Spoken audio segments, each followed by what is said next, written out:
And welcome to Laugh Your Way to a Better Marriage. I'm so glad you're here. This is the marriage seminar for people who hate marriage seminars. Hoo-ah! All right?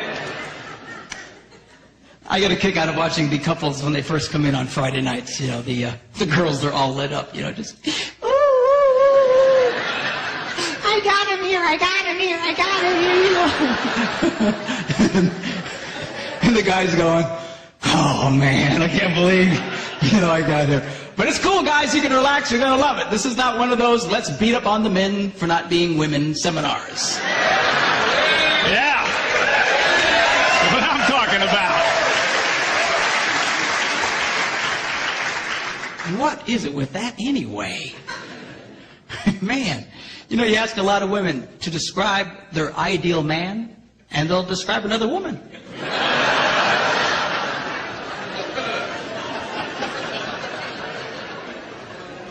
What's up with that? You know? So we're not going to do that. We are going to just go with this thing in a normal, healthy way. We're men. Men are men. We're not sick. We're not perverted. We're not twisted. You know, we're not broken. We're men. All right? And God, yeah, and God made us the way we are for a reason.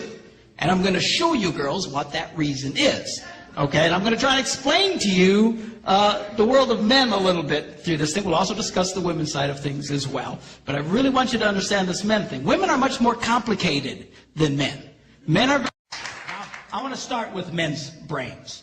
All right? Now, men's brains are very unique. Men's brains are made up of little boxes. And we have a box for everything. We've got a box for the car. We got a box for the money. We got a box for the job. We got a box for you. We got a box for the kids. We got a box for your mother somewhere in the basement. We got boxes everywhere. And the rule is the boxes don't touch.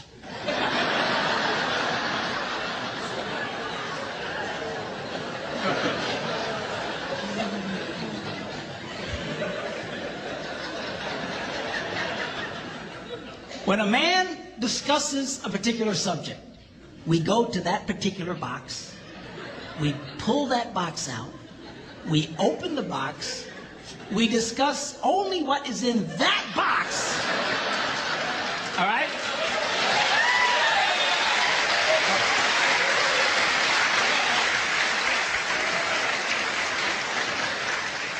And then we close the box and put it away, being very, very careful not to touch any other boxes.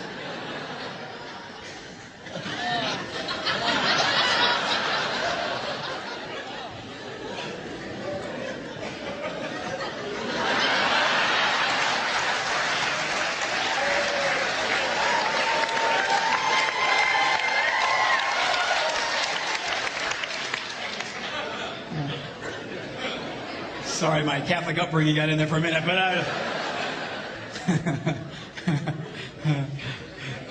I'm not a Catholic, but I went to Catholic school when I was little. I had a nun who taught on hell like she was born and raised there. I mean, I'll never forget it, but it did me good, actually. It was a good thing. Now, women's brains are very, very different from men's brains. Women's brains are made up of a big ball of wire. And everything is connected to everything.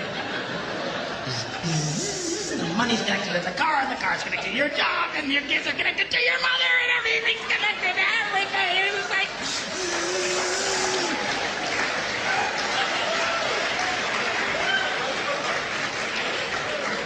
It's like the internet superhighway. Okay? And it's all driven by energy that we call emotion.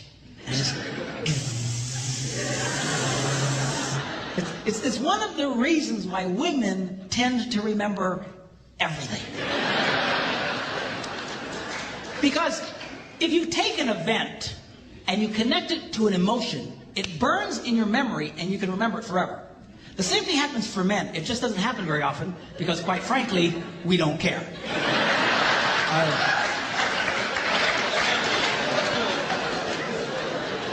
Women tend to care about everything. And she just loves it.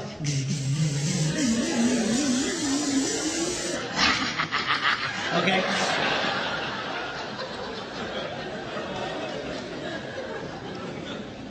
Now, men, we have a box in our brain that most women are not aware of.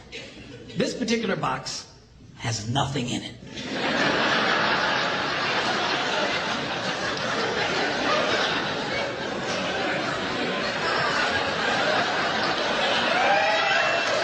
It's true. True. In fact, we call it the nothing box.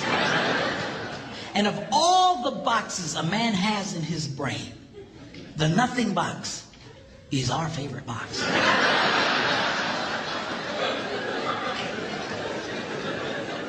If a man has a chance, he'll go to his nothing box every time. That's why a man can do something seemingly completely brain dead for hours on end. You know, like fishing.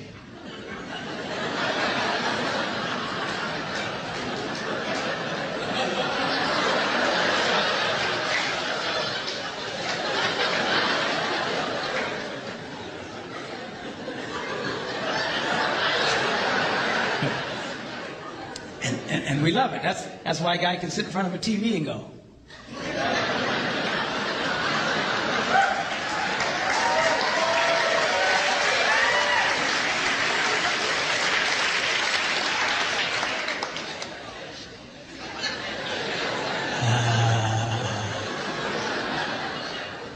It glows. Of course, this drives our wives nuts because they'll come up and say, "Stop it! You can't possibly be watching anything!"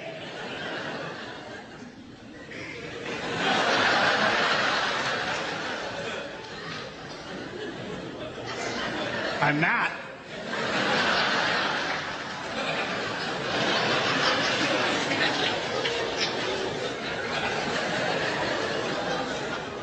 Go away.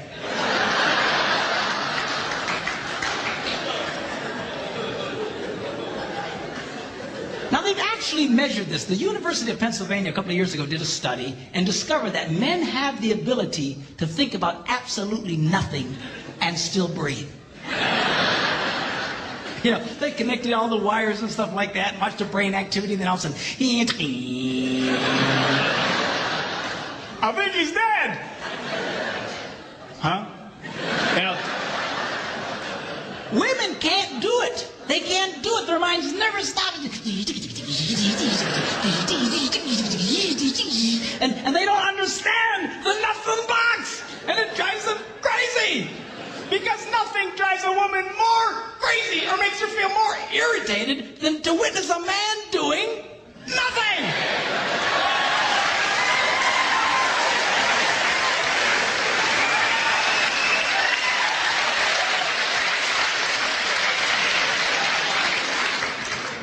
Now, one of the biggest revelations I get out of women is this whole nothing box issue. They just, everything's starting to make sense. And I've had women say, "Oh, it's nothing. Can I go in his nothing box with him?" No! Why not? Because then it's something. Besides, you'll walk in there and go, You know, this place could really use some pictures. Nice little table over here, some flowers. Is it? No! Nothing! Get out! We don't want nothing.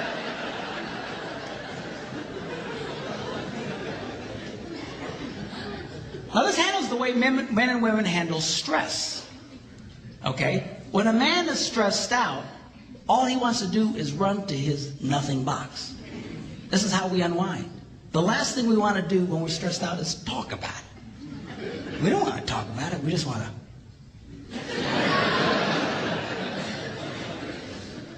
Of course, this drives her nuts, you know. A woman will see a man in that vegetative state and she'll come up and go,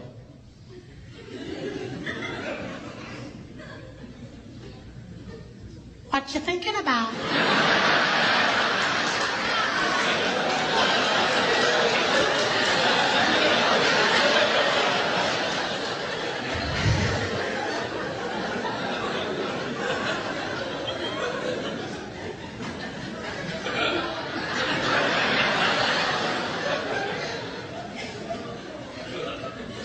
Nothing.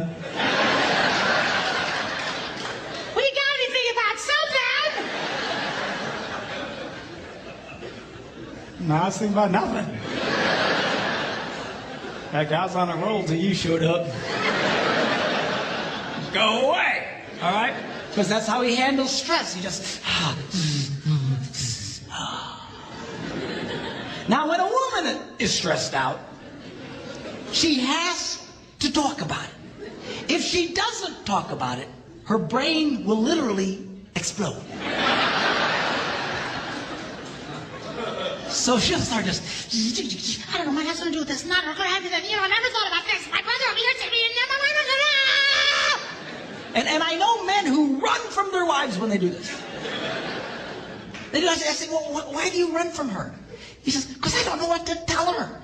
I said, dear God, man, who told you to tell her anything? She wants you to tell her anything.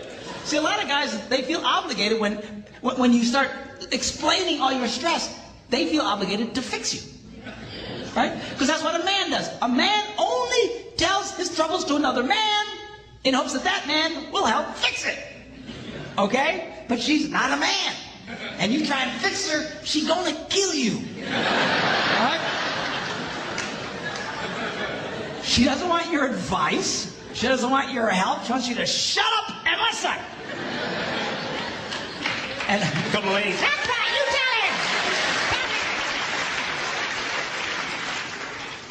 tell him. They like that.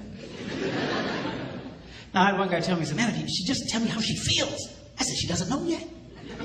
This is what he means. That's how she figures out how she feels, by connecting this wire to that wire, this wire to this wire. Now, because they love each other, they offer to each other their answer, their solution. A man senses his wife is stressed out. He loves the girl. He offers to the girl his best and finest solution. Or just quit talking about it.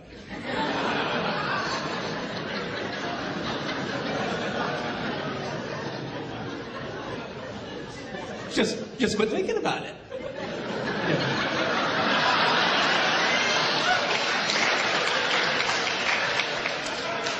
And that's when she starts reaching for the knives and stuff. She's gonna stab you if you keep it up, okay? Now, a woman, she senses her husband's all stressed out. She loves him.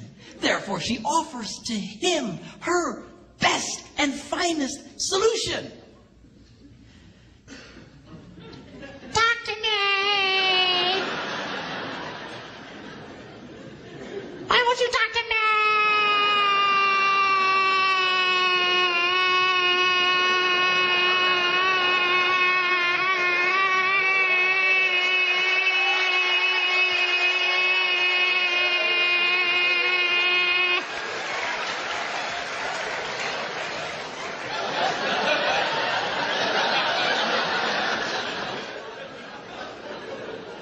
Go away.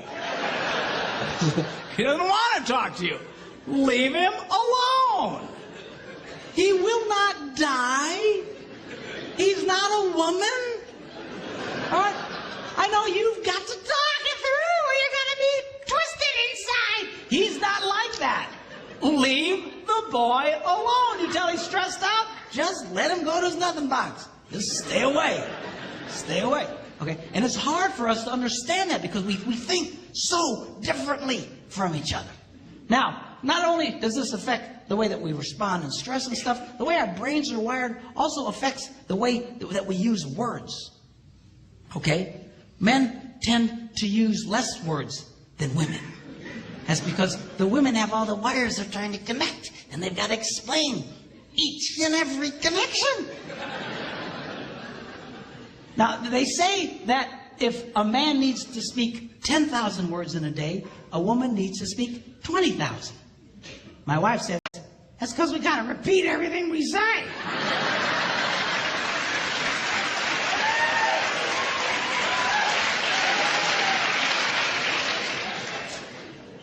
To which I responded, huh? Where is my darling redhead? Is she around? Come up. I want you to meet my wife, Debbie. Come on up here and just...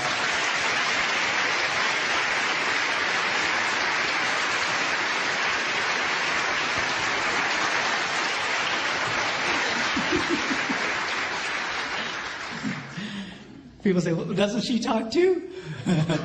Nope. Not to you anyway. She talks to me, but she won't talk to you because she doesn't want to talk to you. That's all. Where's my tablet here? I want to show you something about the whole words thing. They actually measured this. They went in and studied children and babies and found out they actually went and took cameras and put them in nurseries and analyzed the pictures later. And they noticed the pictures of the little girls. Right from the get-go, their mouths are just going. It's true. It's true. And then they analyzed the pictures of little boys, and they're just... They're still thinking, what was that? I want to go back. I don't get it. Okay? Then they went and they recorded conversations of little boys and girls on playgrounds. And they went back and analyzed them. And they discovered that little girls loved to talk. They were very articulate, loved to use full sentences, just loved to talk. And if they didn't have anybody to talk to, they were perfectly content to talk to nobody. And they were just complete sentences. Then they analyzed the conversations of the little boys. And only about 55% of it was intelligible. Because that's what they were saying. You know, yes. That's conversation to a man, okay? Now, not only do we use different amounts of words, words can mean different things to men and women. For example,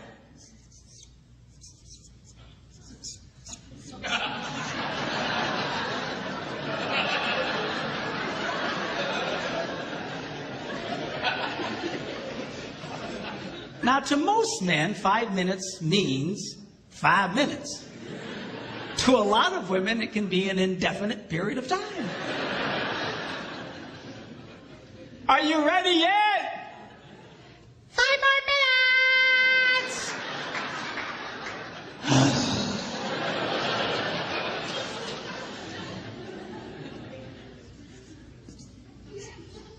As we discussed, men understand nothing. Women don't understand the significance of nothing. If a woman says nothing, look out, it's something.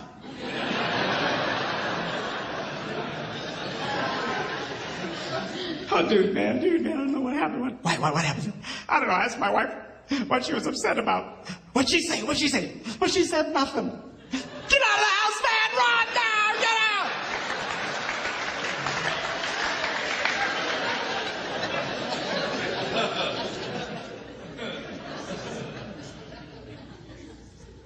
Now, this is not a word, it's a vocalization. It's a sigh. Now, when a man sighs, it means everything is good with life. When a woman sighs, it means you are an idiot.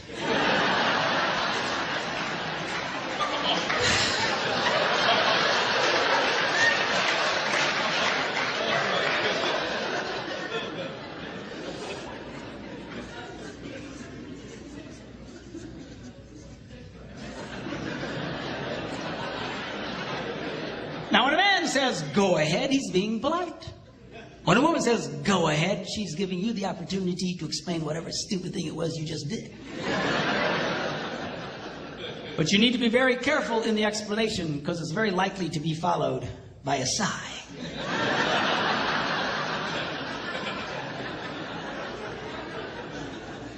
Which will lead to an argument over nothing.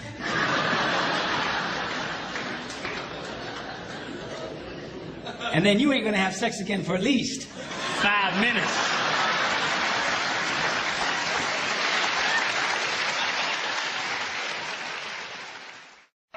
Men's brains, women's brains. Women's brains think, give. They just love to give. They're happiest when they're giving. You get a bunch of women together and they're all giving to each other.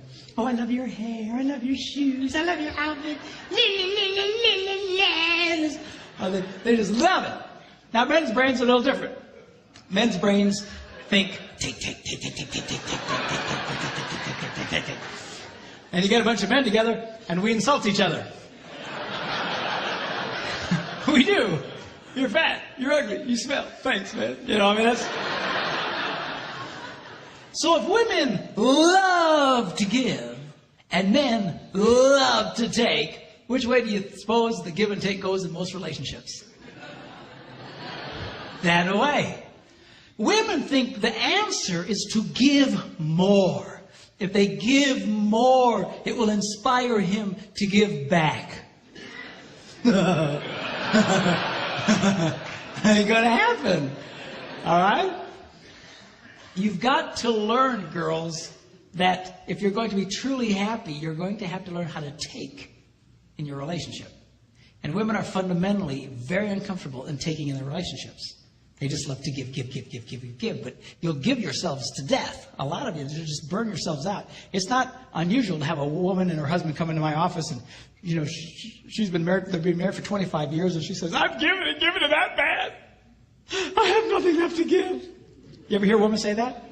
I have nothing left to give. They're burdened because they've just given so much. Then you look at the husband and he goes, I thought we had a good marriage. Because it's been great for him. She's given, he's taken, this rocks. All right?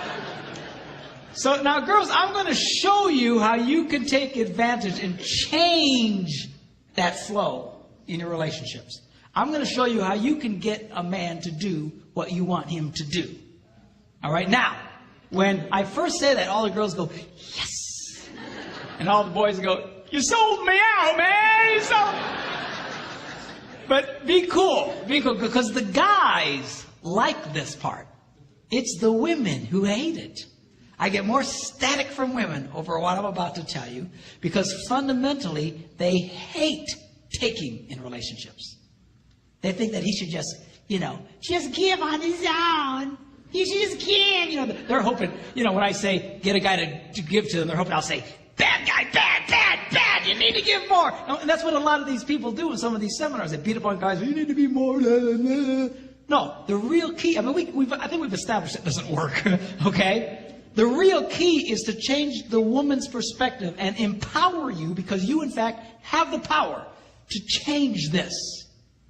But a lot of women have been so affected by over-romanticized concepts in marriage that they don't understand this. They really think that if he really loved me, this would all just happen automatically. If he really cared about me, la la la la la la la la la la. A lot of women really struggle with this concept because they tend to live in this false romantic fantasy land.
Girls, you can either sit around with your hearts broken all the time, or you can do something about it. And I'm going to show you what you can do. 4 simple steps, how you can change this dynamic of give and take in your relationships. Okay, y'all ready? Here we go. Number 1, how to get a man to do what you want him to do.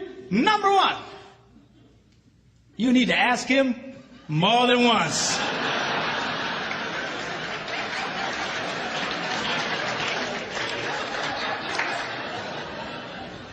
Asking a man to do something once is like never having asked him to do it at all. Why is that? Men are always in such a take mode. We're constantly take. We compete taking. We're in business taking. We're just take. We're just in this take mode. And all of a sudden, his wife will say to him, honey, will you do such and such for me? And his left brain says to his right brain, you hear something.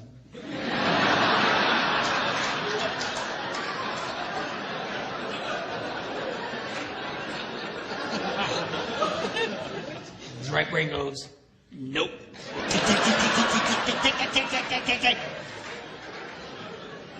It takes more than once to get through to the boy. Now, a lot of women, they think that, that their husband, they're holding out on them. That we are sitting there intentionally not doing what he asked us to do. Just because we're full of hate. But I promise you, when you asked it, it went in one ear, spun around his nothing box, and shot out the other one. And he's don't remember jack about what you said. Now, when I was first studying this, I thought, this can't possibly be true. This has got to be inaccurate, because I'm married to a woman who has no problem asking me more than once. She said, honey, will you do such and such for me? I go, no. Come on, sweetheart, do this for me. No. She says, come on. She's got the thing, she pats my cheeks. You're such a good husband. Do this thing for me.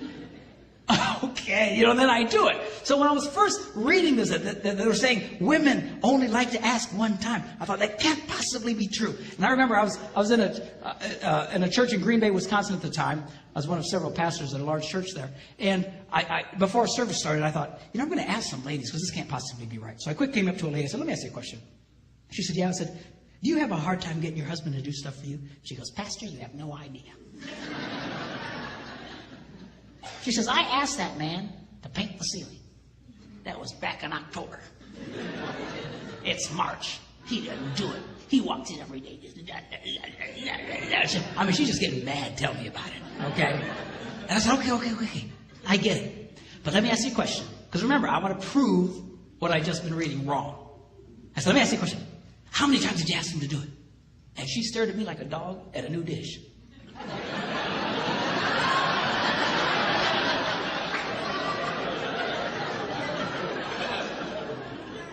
She said, once. I was stunned. I says, why wouldn't you ask him more than once? She says, I shouldn't have to. I said, you might want to try that. I got away from her. Went to another woman. I said, come here. And she says, what? I said, let me ask you a question. Do you have a hard time getting your husband to do stuff for you? She says, Pastor, you have no idea. She says, I will ask my husband, honey, put away the laundry, and I'll stick it right in the middle of the living room. And he didn't do it. He just walks over the top of it. He just walks around and it'll sit there for a month. And she asked me with all seriousness, she said, Pastor, can't men see laundry?